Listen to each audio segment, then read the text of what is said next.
So I am doing Ruth's 5-day productivity reset thing. It's not really a challenge or a boot camp. I can't remember the word she used for it, but it's a reset. It's a reset. And while today's assignment was something that doesn't necessarily apply to me, I thought that it brought up some kind of interesting stuff. My phone is on silent all of the time, but I can hear it vibrate from completely across the house.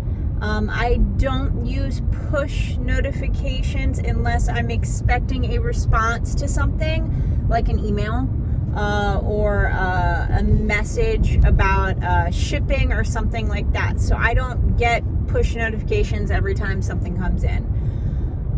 She mentioned unfollowing or muting people on Facebook and Instagram, but I don't follow people I don't like. I don't I don't follow a lot of junk stuff. So that didn't really apply to me. But it's interesting in noting that I try very hard to use all my resources, including my phone, with intentions. And so I use the mindless scrolling as kind of a reward to my brain for doing stuff, or if the kids are actually being quiet and chill for a little bit, I'll catch up on, family stuff on Facebook.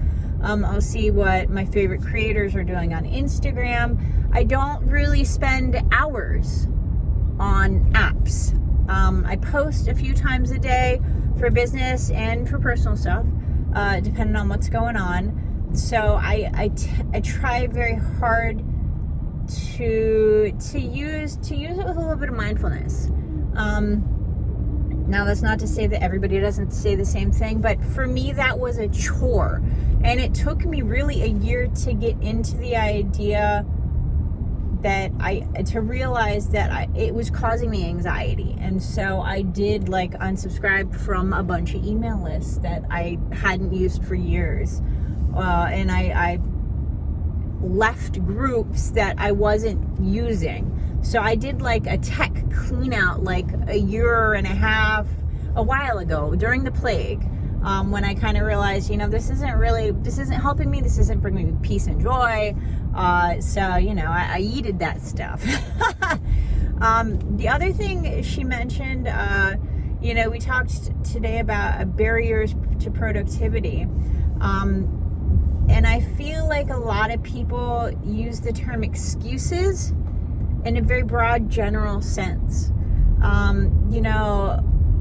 There are some people that are very hustle culture, and I lived hustle culture for years, and I ended up burnt out and just completely drained of all resources, including financial resources.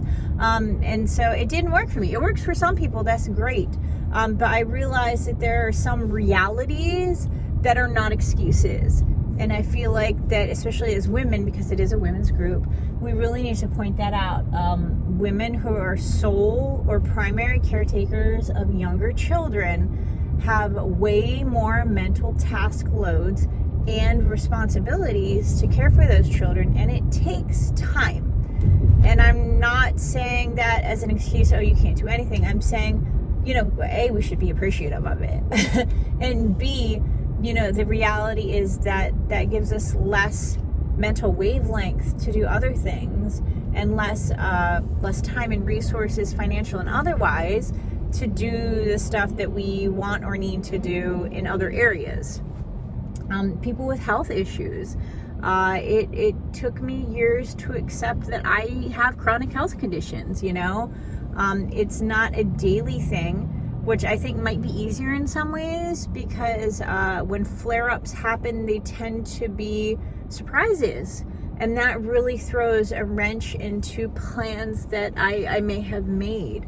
I have a flare-up today, and I'm wondering if I should cancel my art class this afternoon. I don't want to at all. I've very much been looking forward to this. I know everybody that's coming to the class. I'm really excited for this class, But if I have to excuse myself for half the class to process things in the restroom, then that's not going to be good for anyone. So I'm going to do my best to push through with medication. But again, that's something that is one of those surprise things that you can't plan for. It would be impossible to plan for that.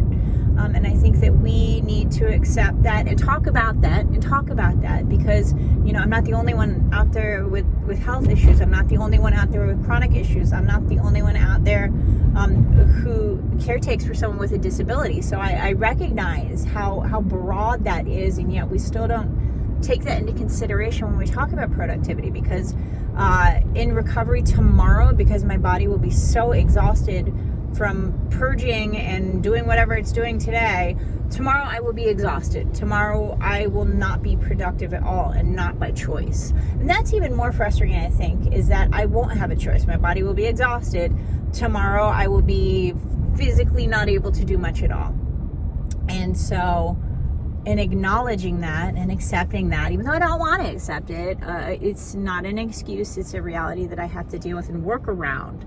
And so I think I was hoping, and of course this is just the first day, so not just putting it out there for other people who may also have these frustrations.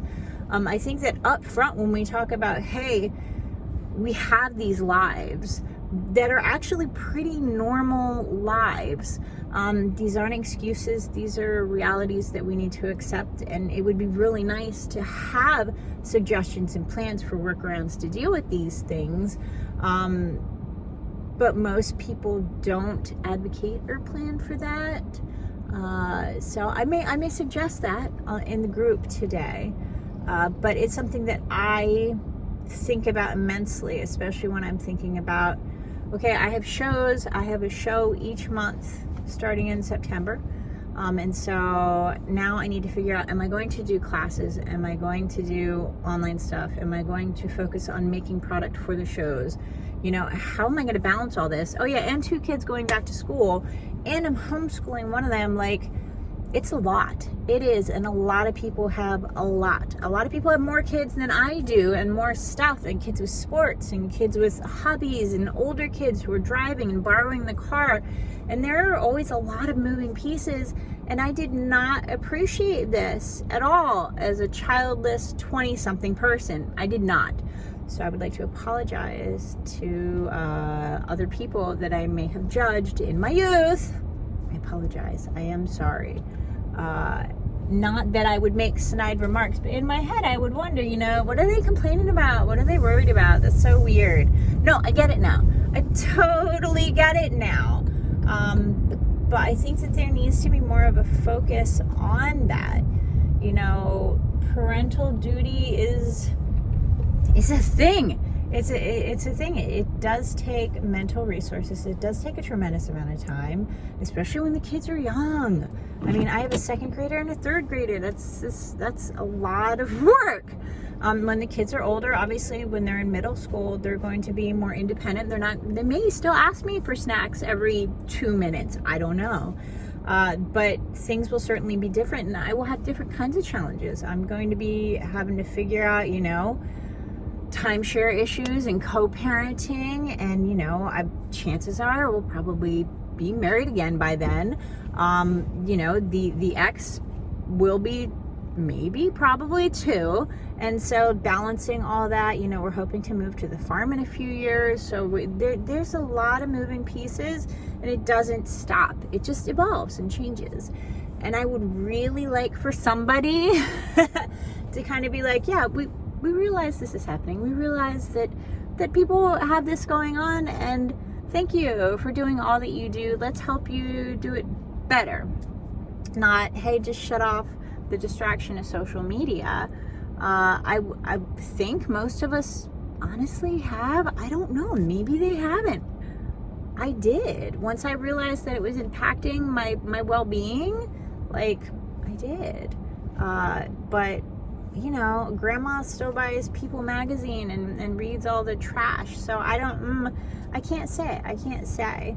But I'm hoping to share some tips and tricks along the way. The one thing that I did pick up today was that I do have problems prioritizing what is a now task and what can be put aside for the future.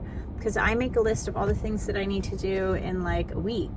And I may do all the stuff that I had to do by Friday and forget all the stuff that I had to do by tomorrow, because those tasks were quick and easier. So I got all of them done. And now I still have to make appointments for the kids. Every time I call, it's literally 20-minute hold, and then I'm like, you know what, I'll call back later, and I do, and I never actually reach a human being. So working on that. But yes, prioritizing tasks is a challenge that I personally have, and now that I recognize it, I feel like I'm able to kind of think more about it. So I'm gonna try and come up with better questions to ask myself. Or maybe, you know, a new technique to organize my list. You know, maybe I'll make Monday, Tuesday, Wednesday, Thursday, do a half page, fold it in half, and then be like, okay, this is stuff I have to do Tuesday, this is stuff I have to do Wednesday, this stuff that has to be done by Friday, and just go in that order. It's always a process. Being a planner girl, man, it never ends, which is part of the beauty and awesomeness of it, because it evolves with you. But yeah. So I hope you guys are having a great day. Thanks for listening to my rant. I appreciate it. And if you are in the same boat, please know that you're not alone. There are a million things to do, and still stuff that you want to do, and still stuff that you need to do. And laundry, dishes, it's always going to be there. Always. Unless you become a nudist, which I seriously considered until I saw myself in the mirror and I was like, you know, maybe I should be little clothing. Have a great day, guys. Thank you.